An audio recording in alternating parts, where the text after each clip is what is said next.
Mga lodi, mga lods, ito yung pinakadulo na ng ng lugar na ito. Yan.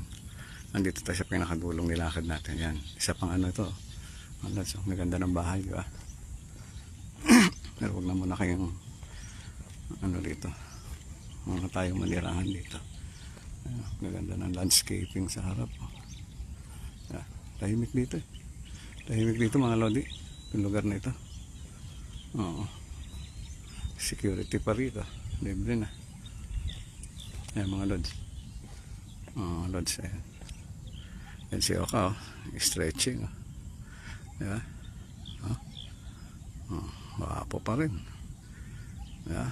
Medyo talagang tao talaga. Diba? Nag-ano rin. Nagde-deteriorate din. Ganun magagawa. Diba? Ayan, mga kabahayan dito sa bandang dulo. Yan mga lodi.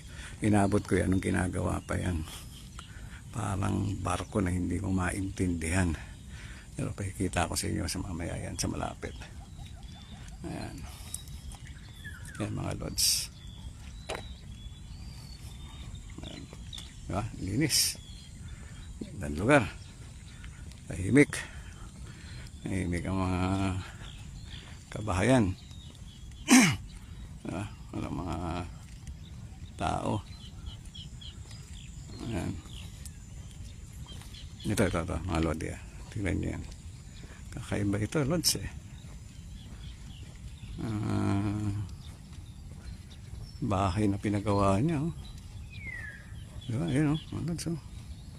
Timpote, laki. Diba? Tapos puro salamin ng yan, harapan yan, mga lodi.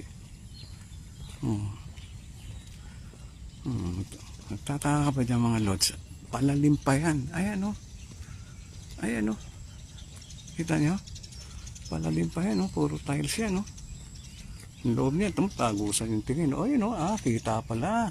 Naku, nakita si Dobs dyan Ayun si Dobs dyan sa kabila may salamin pala yun. Ngayon walang napansin.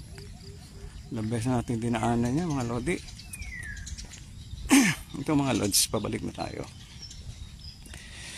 sa ating pinaghintuan. Andun si Tony nag-aantay. Pero bait yun, hindi aalis yun dun si Tony. Dun lang si Tony. Ayun daan bunga ng mga lods Ayan